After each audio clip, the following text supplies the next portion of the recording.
வணக்கம். திசைகளின் 5 மணி செய்திகள். ப்ராசிக்யூஷன் வழக்குகள் பலவற்றில் ஊனமும் குறைபாடும் ஏற்பட்டது ஏன்? பிரதமர் டத்தோஸ்ரீ அன்வார் விளக்கம்.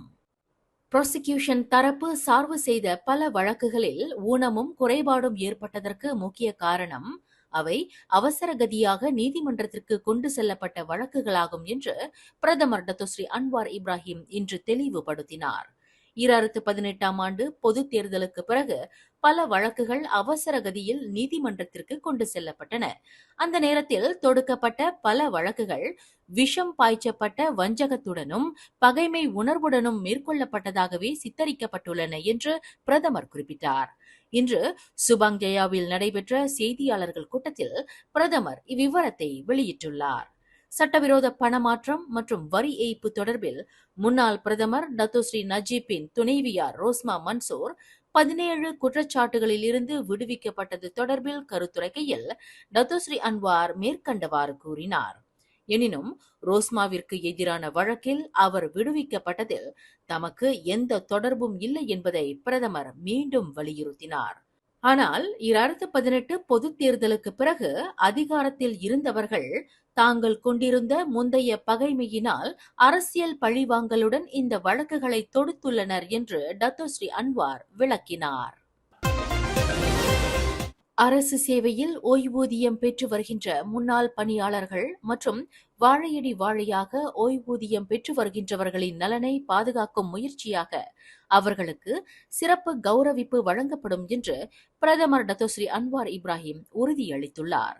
நேற்று நடைபெற்ற அமைச்சரவை கூட்டத்தில் இந்த முடிவு எடுக்கப்பட்டுள்ளதாக பிரதமர் குறிப்பிட்டார். இந்த டிசம்பர் மாதம் 1 தேதியில் இருந்து அமலுக்கு வந்துள்ள பொதுச்சேவை ஊழியர்களுக்கான சம்பள முறை பணியில் உள்ள அரசு ஊழியர்களுக்கு மட்டுமின்றி ஓய்வு பெற்ற முன்னாள் பணியாளர்களுக்கும் ஓய்வூதிய தொகையை பெறுகின்றவர்களுக்கும் பல்வேறு மாற்றங்களை உள்ளடக்கியதாகும் என்று பிரதமர் குறிப்பிட்டார். இன்று சுபாங் ஜயாவில் பல்வேறு அரசாங்க இலாக்காக்கள் அதிகாரிகளின் முன்னிலையில் நடப்பு விவகாரங்கள் குறித்து உரையாற்றுகையில் பிரதமர் இதனை தெரிவித்தார். அரசு ஊழியர்களுக்கான புதிய சம்பள முறை 1980ஆம் ஆண்டு ஓய்வூதிய ஒருங்கிணைப்பு சட்டத்தின் 3வது பிரிவுடன் ஒருங்கிணைக்கப்பட்ட சம்பள முறையை அடிப்படையாக கொண்டதாகும் என்பதையும் பிரதமர் விளக்கினார். இந்த புதிய சம்பள முறையில் ஓய்வூதியம் பெற்று வருகின்றவர்களின் நலனுக்கும் அதீத முக்கியத்துவம் அளிக்கப்பட்டுள்ளது. குறிப்பாக ஓய்வூதியம் பெறுகின்றவர்களின் ஆக கடைசியான சம்பளத்தின் விழுக்காடு அதிகரிப்புக்கு ஏற்ப அந்தந்த சேவை குழுக்களின் அடிப்படையில் ஓய்வூதிய தொகைகள் சீர் செய்யப்பட்டிருப்பதையும் பிரதமர் சுட்டிக்காட்டினார். வடகிழக்கு பருவமழையினால் பல்வேறு மாநிலங்களில் திடீர் வெள்ளம் ஏற்பட்டு விளைச்சல்கள் பாதிக்கப்பட்ட போதிலும் மக்களின் தேவைகளை நிறைவு செய்யும் அளவிற்கு நாட்டில் போதுமான உணவு விநியோகம் இருப்பதாக விவசாயம் மற்றும் உணவு பாதுகாப்புத்துறை அமைச்சர் மட்சாபு தெரிவித்தார். ஆசியான் நாடுகளுடன் மலேசியா அணுக்கமான தொடர்பையும் நட்புறவையும் கொண்டிருப்பதால் உணவு விநியோகம் பாதிக்கப்படும் பட்சத்தில் அந்த நாடுகளில் இருந்து உணவுப் பொருட்கள் இறக்குமதி செய்ய முடியும் என்று முகமது சாபு குறிப்பிட்டார். இந்திய பிரஜைகளுக்கு வழங்கப்பட்டுள்ள விசா விலக்களிப்பு சலுகையை மலேசியா 2026ஆம் ஆண்டு டிசம்பர் 31ஆம் தேதி வரை நீடித்திருப்பதை மலேசிய குடிநுழைவுத்துறை வரவேற்றது. இதற்கு முன்பு இதுபோன்ற விசா விலக்களிப்பு வசதிகள் புரோகிராம் லிபரலிசாசி விசா என்ற திட்டத்தின் கீழ் கடந்த 2023ஆம் ஆண்டு டிசம்பர் 1 தேதியில் இருந்து இவ்வாண்டு டிசம்பர் 31ஆம் தேதி வரை வழங்கப்பட்டிருப்பதையும் குடிநுழைவுத்துறை தலைமை இயக்குநர் டத்தோ ஜக்கரியா ஷாபான் தெரிவித்தார். இந்திய பிரஜைகளுக்கு இதுபோன்ற விசா விலக்களிப்பு சலுகை மேலும் ஓராண்டுக்கு நீட்டிக்கப்பட்டிருப்பது மூலம் நாட்டின் பாதுகாப்பு அம்சங்களுக்கு எந்த ஒரு குந்தகமும் ஏற்படாமல் மலேசியாவின் சுற்றுலாத்துறையை மேம்படுத்த முடியும் என அவர் நம்பிக்கை தெரிவித்தார்.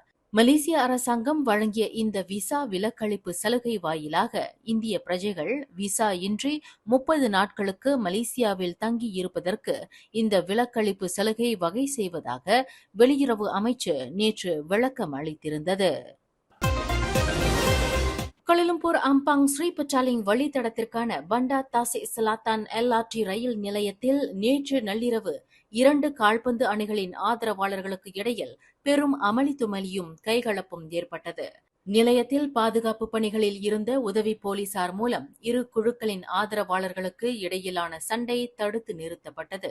இச்சம்பவத்தில் யாரும் காயமடையவில்லை என்ற போதிலும் LRT ரயில் நிலையத்தின் கண்ணாடி கதவு மற்றும் பிளாட்பாரத்தில் நின்று கொண்டிருந்த LRT ரயிலின் கண்ணாடிகள் உடைக்கப்பட்டன.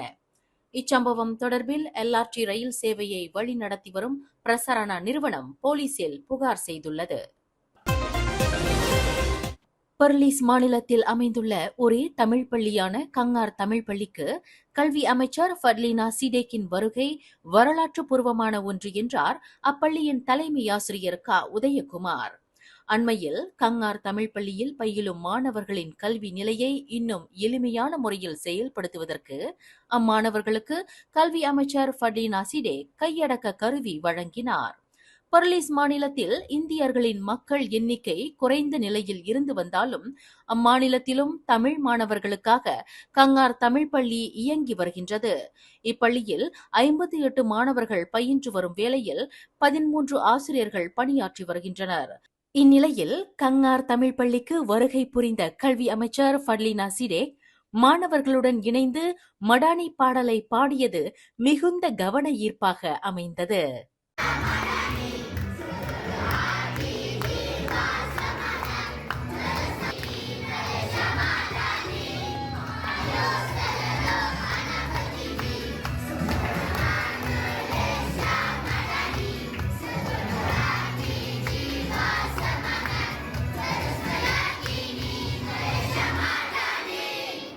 இப்பள்ளியில் பயிலும் 90 விழுக்காடு மாணவர்கள் குறைந்த வருமானம் பெறும் நடுநிலை குடும்பத்தை சேர்ந்தவர்களாவர்.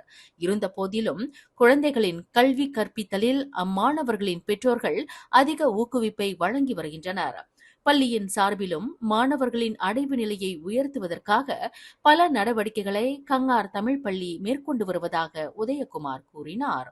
அந்த வகையில் மாணவர்கள் தொழில்நுட்ப வளர்ச்சியை பின்தொடர்ந்து கல்வி கற்பதற்கு இணைய சேவையும் கணினி சேவையும் அவசியமாக இருந்து வருகின்றது. அச்சேவையை கங்கார் தமிழ் பள்ளியில் பூர்த்தி செய்வதற்காக குறிப்பிட்ட மாணவர்களுக்கு கல்வி அமைச்சர் ஃபட்லினா சிடேக் கையடக்க கருவி வழங்கியதற்கு பள்ளியின் சார்பில் நன்றியை தெரிவித்துக் கொண்டார் தலைமை ஆசிரியர் உதயகுமார். கங்கார் தமிழ் பள்ளிக்கு கல்வி அமைச்சரின் வருகையும் அவர் தமிழ் பள்ளி மாணவர்களின் மீது வைத்துள்ள கருணையும் பெருமிதத்தை ஏற்படுத்துவதாக உள்ளது என்று தலைமை ஆசிரியர் குறிப்பிட்டார். இப்போ செரி அபார்ட்மெண்ட் வீடமைப்பு பகுதியில் 68 வயது முதியவர் ஒருவர் இறந்து கிடந்த சம்பவத்தில் குற்றத்தன்மை அம்சங்கள் எதுவும் இல்லை என்று மாவட்ட போலீஸ் தலைவர் ACP அபாங் ஜைனால் அபிடின் அபாங் அமாட் தெரிவித்தார். அந்த முதியவரின் மரணம் குறித்து பல கோணங்களில் நடத்தப்பட்ட புலன் விசாரணையில் குற்றத்தன்மைக்கான எந்த ஒரு அறிகுறியும் தென்படவில்லை. இதனை திடீர் மரணம் என்று போலீசார் வகைப்படுத்தியுள்ளதாக அவர் குறிப்பிட்டுள்ளார்.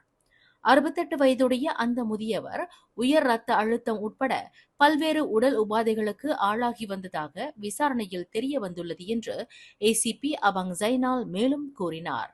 முதியவரின் உறவினர்கள் விடுத்த அவசர அழைப்பை தொடர்ந்து அந்த வீட்டில் நேற்று இரவு 11:10 மணியளவில் தீயணைப்பு மீட்பு படையினரின் உதவியுடன் அந்த முதியவரின் உடல் மீட்கப்பட்டது. மேலும் செய்திகளை தெரிந்து கொள்ள கீழே இருக்கும் பெல் பட்டனை அழுத்துங்கள். உங்கள் மகிழ்ச்சியை வெளிப்படுத்த லைக் மற்றும் ஷேர் செய்யுங்கள். தொடர்ந்து திசைகளோடு இணைந்திருக்க சப்ஸ்கிரைப் செய்யுங்கள்.